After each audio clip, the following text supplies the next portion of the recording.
So, if we talk now about the underground nuclear explosion, we will see a different picture. Let's say this is the level of the ground, and nuclear device is buried here, in some rock.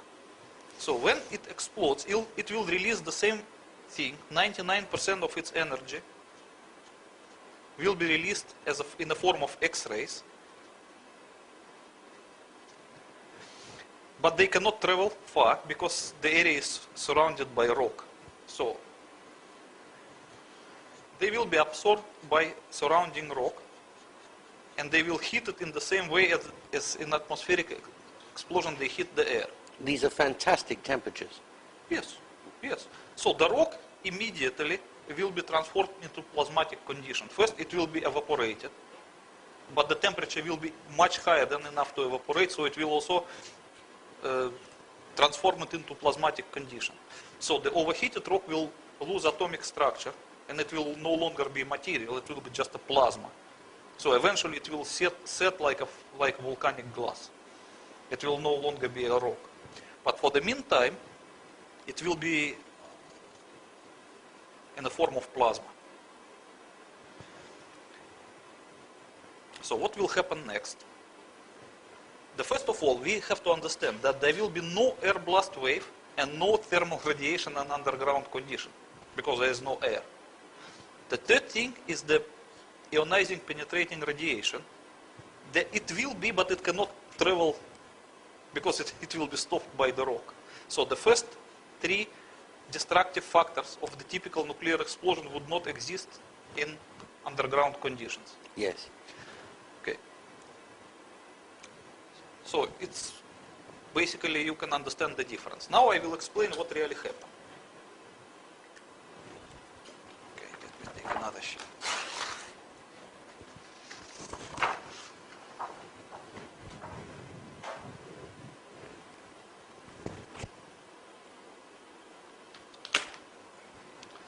Okay, now we forgot about atmospheric nuclear explosion. Yes. We talk only about the underground one. So what happens when the underground nuclear device explodes? First of all, it will create a cavity around itself. Yes. And the cavity will be filled with evaporated rock. So that's a hole with a vapor which was rock inside. Yes. Let's say this is the former zero box, the former position of the nuclear device underground. And how far underground would that be? It depends. But in the case of the World Trade Center? Okay, I will explain it. Let me explain the mechanic first, and then okay, let's say that you can calculate the amount of the rock that could be evaporated by the nuclear explosion. So 1 kiloton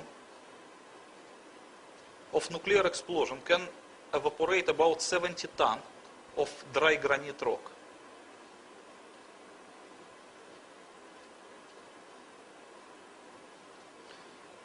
Okay. So in case of the World Trade Center, they use 150 kiloton nuclear device, which is big enough. How do you know that? Because as I told you, from my former service in the Soviet nuclear intelligence, I knew about the nuclear demolition of the World Trade Center. And you That's knew why exactly the yield. yeah, I knew the yield is 150 kiloton. At first, and the second, that according to the peaceful nuclear explosion treaty, there was a limitation. You could not use more than 150 kiloton for. Oh, so that's the largest allowed. Yeah, the largest allowed by the treaty. So that's by two ways I can prove it.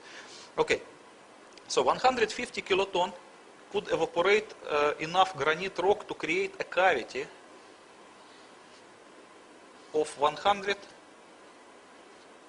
meters in diameter. Yes. Or 50 meters radius. Yes. Easier. So, what happens? If this is the former position of nuclear charge, when it explodes,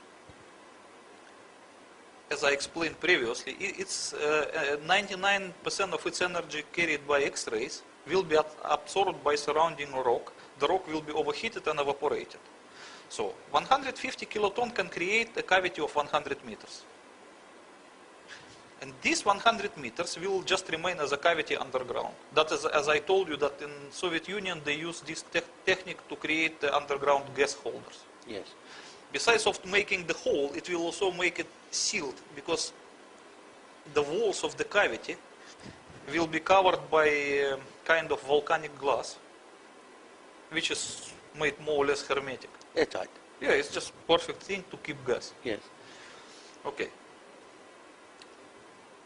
But it should be understood two things. What at first moment there will be a primary cavity that will result from disappearance of evaporated rock. But it will not be empty. It will be filled with the gases. The former rock now in gaseous material. Yes. So let's say this is the primary cavity, filled with the rock, now in gaseous form, and under very high pressure. So this high pressure of the rock will tend to expand the cavity to every direction, just by the pressure. And eventually it will succeed to expanding the cavity to its secondary size.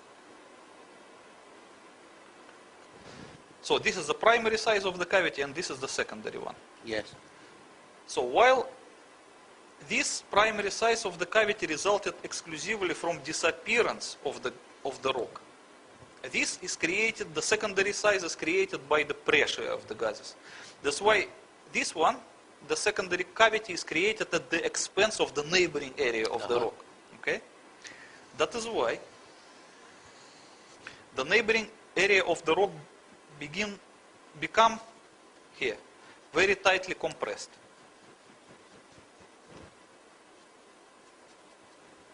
Yes. And then further area around will be damaged to a lesser extent than the first. The actual rock itself will be damaged. Yes, because when the cavity expands itself by the pressure of gases from primary size to secondary size, it does so at the expense of the neighboring area of the rock. Understood. So it will crush the neighboring area. It will compress it. So it's actually compressing the granite in on itself. Yes, of course, because the primary cavity expands to the secondary cavity, Yes. and then the next area will be just compressed. It's just pure physics. That's why in underground nuclear explosion, you can have this picture. You will have a cavity of secondary size, highly compressed area, which in nuclear jargon called crushed zone. Crashed zone. Crushed zone.